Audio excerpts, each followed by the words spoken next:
Bonjour et bienvenue à la correction des exercices de la section 1.7 du livre. Je suis présentement à la page 85 et on va commencer par le 1.7.2. Donc, ici, ce qu'on va faire, c'est qu'on va répondre au problème en inventant des chiffres, juste pour se convaincre que ce que je m'apprête à dire, ça marche. Donc, on nous dit qu'Albert lance une balle A. Albert lance une balle A vers le haut. C'est la balle A. Et il lance aussi une balle B vers le bas.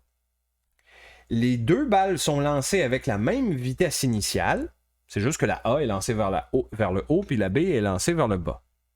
La question, c'est quelle va être leur vitesse quand elles vont arriver au sol?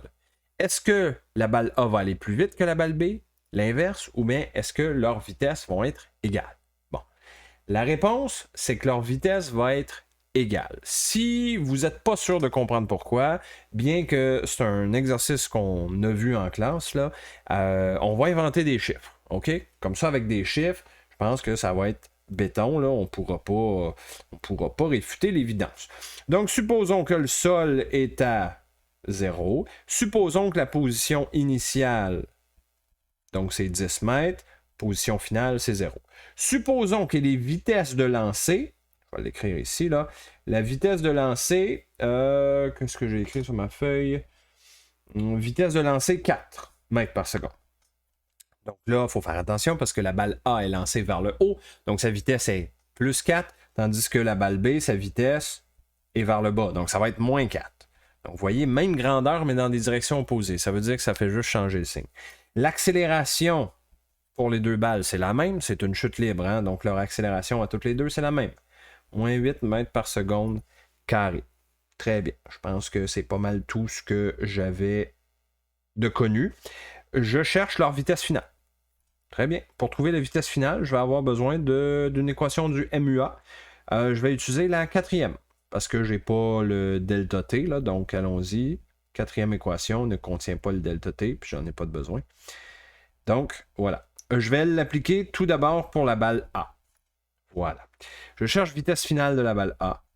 Sa vitesse initiale, c'est 4 positif au carré, plus 2 fois l'accélération de moins 9,8. Position finale, c'est 0. Position initiale, c'est 10. Trompez-vous pas, là, inversez pas les deux, sinon ça ne marchera pas avec les signes. Si vous calculez ça, n'oubliez pas de faire la racine carrée à la fin, vous devriez trouver la vitesse finale pour la balle A de 14,56 mètres par seconde. Très bien. Maintenant, refaisons la même chose, mais pour la balle B. Même équation, mais avec les valeurs de la balle B. Ce qui change, en fait, c'est le signe de la vitesse initiale. Mais là, regardez bien. La vitesse initiale, c'est moins 4. Mais faites attention, c'est tout le moins 4 qui est élevé au carré. Donc, voyez-vous, le négatif, étant donné qu'il est élevé au carré, ça va s'annuler. Moins 4 fois moins 4, ça redevient positif. Donc, c'est pour ça que la direction vers laquelle on lance la balle n'a pas d'impact. Ça va donner la même chose.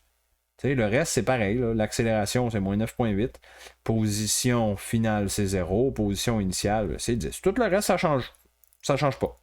Donc, on isole V, ben, c'est bien sûr. On va trouver exactement la même chose.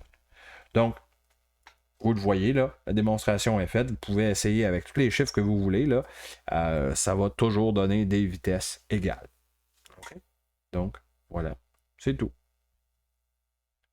1.7.3. Ah. Donc, ici, c'est quelqu'un qui lance un chapeau. On nous dit que le chapeau quitte la main de la personne à 1,4 mètres. Le chapeau va retomber sur le sol, donc à Y égale à 0, hein, on revient au sol.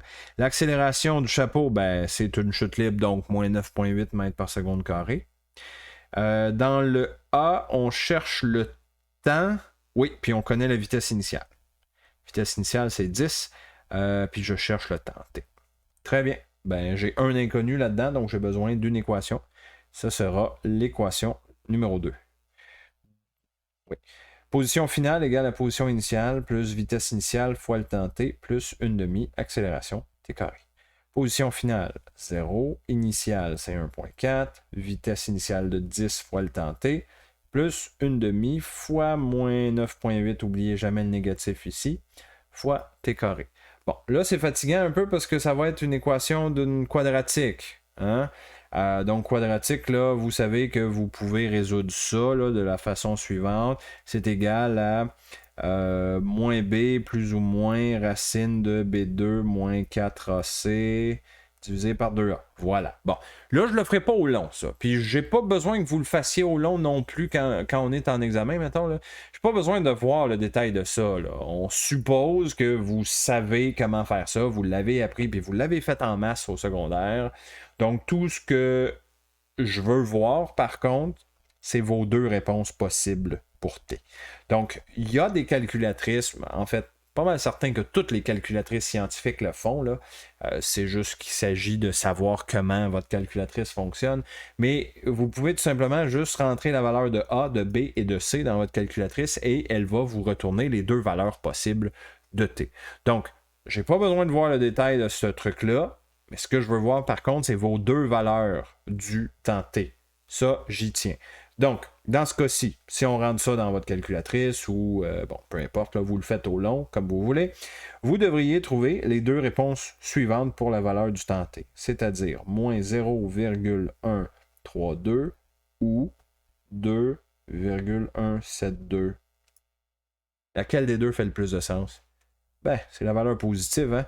Un temps négatif, on s'entend, ça ne fait pas de sens. Fait qu'on va rejeter pour cette raison-là la réponse négative et on s'entend qu'on doit conserver le temps positif, c'est des secondes, donc 2,172 secondes. C'est la réponse au A.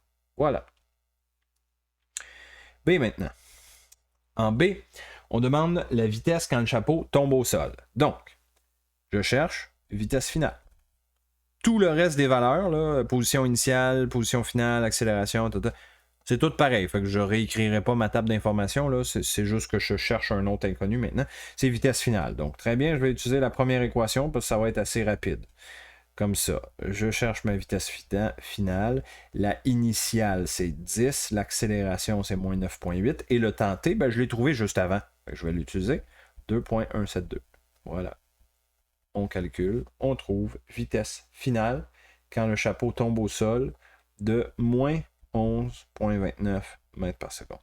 C'est normal que ce soit négatif. Pensons-y, quand le chapeau redescend, ben, sa vitesse est orientée vers le bas. Orientée vers le bas, ça veut dire dans le sens contraire de notre axe Y, donc fait du sens que ce soit négatif. Par contre, on a vu ça souvent, dans la question, on demande le module de la vitesse. Ah oui, donc si je demande un module, c'est toujours positif. Donc, module de vitesse, on prend juste 11,29 mètres par seconde. On laisse tomber le négatif. Voilà. C. Maintenant, on cherche la hauteur maximale que va atteindre le chapeau. Très bien. Donc, je cherche ce que j'appelle, dans le fond, le Y max. Le Y max, là, voyez ça comme un Y final lorsque la vitesse finale égale à 0. Pourquoi je dis ça? Ben, c'est parce que quand on lance un objet vers le haut, cet objet-là, il va monter, il va ralentir, puis là, à un moment donné, il s'arrête. Quand il est rendu à sa hauteur maximale, il s'arrête pendant un bref instant avant de retomber. Fait que quand il est en haut, là, ici, sa vitesse finale égale à 0 parce qu'il s'est arrêté, et donc, ça va me donner la position de la hauteur maximale. Okay? Donc, c'est le truc, c'est de dire, OK, sa vitesse est égale à 0 quand il est rendu à sa hauteur maximale. Donc, Y max, dans le fond, c'est un Y final que je cherche. Et encore une fois, j'utilise une équation qui me permet de trouver ce que je cherche là d'un coup. Donc, je vais utiliser la quatrième équation du MUA. Donc, vitesse finale, c'est 0. Vitesse initiale, c'est 10. N'oublie pas le carré. 2 fois, moins 9,8. Position, vous voyez, mon Y max, là, c'est le Y final qui est là. OK? Donc, Y max, c'est ce que je cherche, je vais l'écrire. Hauteur initiale, ça ne change pas, c'est encore le 1.4 de départ. Très bien, donc on isole le Y max dans cette équation-là. Hauteur maximale atteinte par le chapeau, ça donne 6,502 mètres. Et voilà.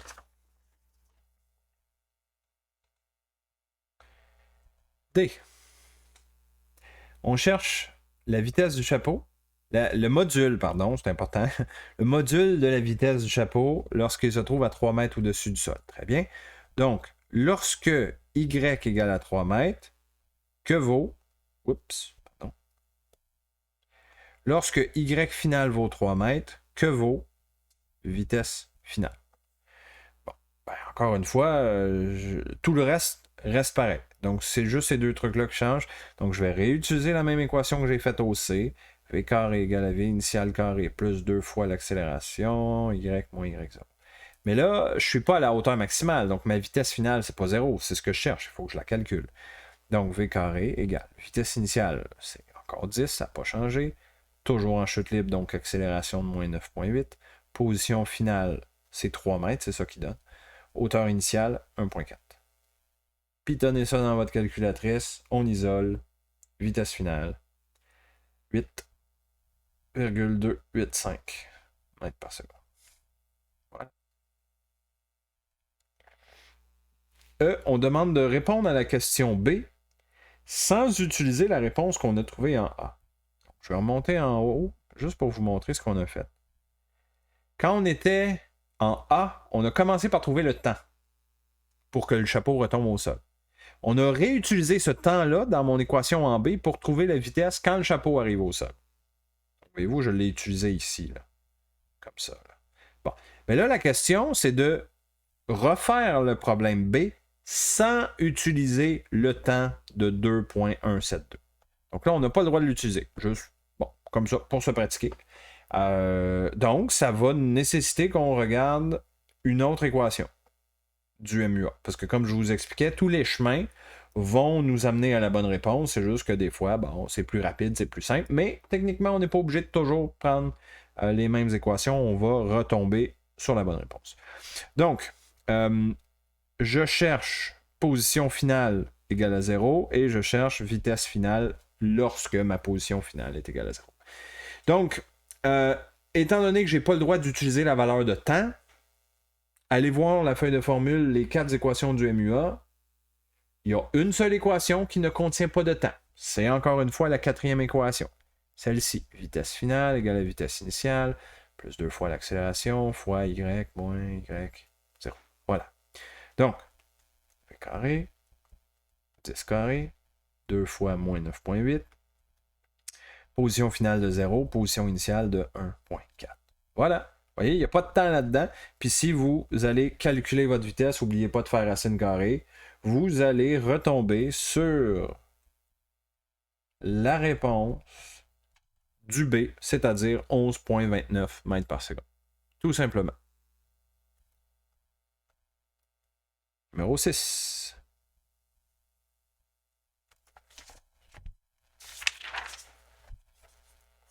OK. Donc, numéro 6, on a lancé une balle verticalement vers le bas. Très bien. Donc, on va commencer par se faire une petite table de valeurs qu'on connaît pour ensuite regarder quelle équation on va aller utiliser. On cherche la hauteur initiale. Donc, la hauteur initiale, c'est le Y initial, dans le fond. On ne sait pas on était où quand on l'a lancé. OK? Par contre, on sait que la hauteur finale, c'est 0, parce qu'on nous dit qu'elle touche le sol, là, 0,5 secondes plus tard. Donc, c'est bon. Finale, c'est 0, on a atteint le sol. On va être en chute libre. Donc, en chute libre, on s'entend, c'est accélération de chute libre, moins 9,8 mètres par seconde carré. Et le temps, ben, c'est 0,5 secondes. Ça, c'est donné directement dans l'énoncé. On nous donne une autre information. On nous dit que la vitesse finale est égale au double de la vitesse initiale. Hein, c'est pas donné, la vitesse initiale. On ne sait pas c'est quoi. Mais on sait que la vitesse finale est égale à 2 fois la vitesse initiale. Ben, ça, c'est une information importante qui va nous être utile pour tout d'abord trouver la vitesse initiale pour ensuite qu'on puisse la réutiliser dans une autre équation pour trouver la hauteur initiale. OK? Donc, dans le fond, ici, on a deux inconnus. On a Y0 et on a aussi V0. On pourrait dire aussi qu'on a V final comme inconnu, mais V et V0 sont reliés. Fait que c'est pas véritablement deux inconnus. Okay?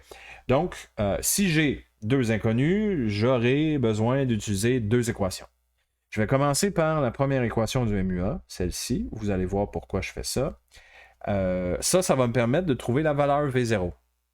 Parce que voyez-vous, vitesse finale, je vais le remplacer par 2V0, ici, là. 2V0 égale.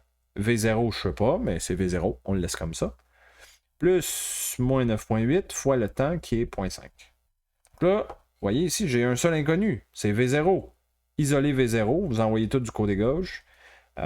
Puis bon, moins 9.8 fois 0.5, ça donne moins 4.9. Voilà, ça c'est ma vitesse initiale, V0. OK, ben c'est le fun. Maintenant que je sais ça, ça veut dire que soudainement je connais ma vitesse finale. Hein, ma vitesse finale, c'est 2 fois V0. Donc ça va être 2 fois moins 4.9, ça donne moins 9.8 mètres par seconde. Et je vais l'écrire tant qu'à y être, là, V0, c'est moins 4.9 mètres par seconde. C'est bon. Fait que là, j'ai tout ce qu'il faut. Il me reste juste un inconnu, c'est Y0. Rendu là, utilisez l'équation que vous voulez, du moment qu'il y ait un Y0 dedans, parce que c'est ça qu'on cherche. Hein. Donc, dans mon cas, deuxième équation. Y égale à Y0 plus vitesse initiale fois le temps t, plus une demi accélération fois t carré. Position finale, on est au sol, donc c'est 0. Initiale, c'est ce qu'on cherche, c'est la hauteur initiale de lancer. Vitesse initiale, c'est moins 4.9 fois le temps t qui vaut 0,5. Une demi fois moins 9.8, oublions pas le négatif, et dans le temps, oubliez pas le carré. 0,5 à la 2. Voilà. Ben, on isole Y0, je vous laisse faire le pitonnage. Vous devriez arriver à 3,675 mètres, et c'est la réponse qu'on cherchait. 1.7.7. C'est semblable. On nous donne encore plusieurs valeurs. On nous dit c'est un agent secret qui lance une grenade vers le haut. La hauteur initiale, c'est 1 mètre. Il lance avec une vitesse initiale vers le haut, donc positive, là, la vitesse initiale de 5 mètres par seconde. On nous demande à quel moment est-ce que la grenade va passer à une hauteur Y égale à 3 mètres.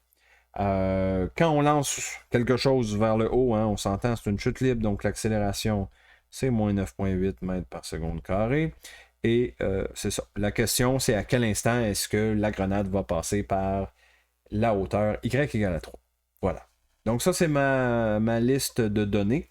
Et je veux venir déterminer la valeur de T. Donc, je vais utiliser la deuxième équation. Parce qu'il y a tout ce qu'il faut dans cette équation-là pour me permettre de trouver T. Hein, je connais Y final, je connais Y initial, je connais vitesse initiale, je connais l'accélération et mon inconnu T. Parfait, allons-y.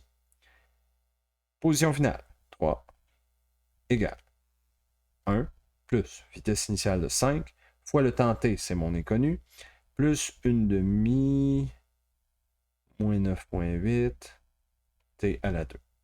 Là, vous voyez, on s'en va vers une quadratique. Hein? C'est un polynôme degré 2, ça, cette affaire-là. Si j'envoie le 3 du côté droit, ça donne 0, égal à moins 2, plus 5t, moins 4.9, t carré. Voici mon polynôme degré 2 à résoudre. Donc là, vous faites au choix. Ou bien vous la faites manuellement, hein, le moins b plus ou moins racine de b2 moins 4ac, ou bien vous le faites dans votre calculatrice. Peu importe la méthode que vous choisissez, vous allez voir que ça ne marchera pas. Ouais. La calculatrice va vous dire erreur. Qu'est-ce que ça veut dire, ça? Bien, ça veut dire que quand vous faites le moins B plus ou moins B2 moins 4AC divisé par 2A, là, ça ne marche pas parce que dans la racine carrée, ça donne un négatif. Hein? Mettons qu'on l'essaye, là. On va regarder juste la racine carrée, OK? Racine carrée de B à la 2. B, c'est le 5 ici, là. 5 à la 2, moins 4, fois A. A, c'est moins 4.9. C, c'est moins 2. Voilà. Racine de ça, là. Donc, 5 à la 2, ça donne 25. attendez là. Là, il y a 3 signes négatifs. Donc, il y a 2 signes négatifs qui s'annulent pour donner un plus, mais le 3e signe négatif, lui, il va rester. OK, très bien. Je vais le donner rapidement. Je n'avais pas prévu qu'on le fasse, mais on va le faire. 4 fois 4.9 fois 2. Bon, ça donne 39,2. Racine carrée de ça. Bon, ben là, vous voyez où est-ce qu'on s'en va, là. Hein?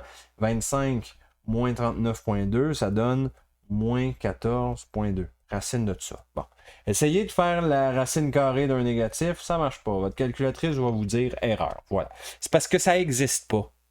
La racine carrée d'un négatif, ça n'a pas de solution dans le domaine des réels. Donc ça, ce que ça veut dire, puis ça, c'est pour ça que je voulais que vous fassiez cet exercice-là, c'est que vous allez en rencontrer de temps en temps des exercices comme ça. Ce que ça veut dire, c'est que la grenade ne va jamais se rendre à la hauteur de 3 mètres.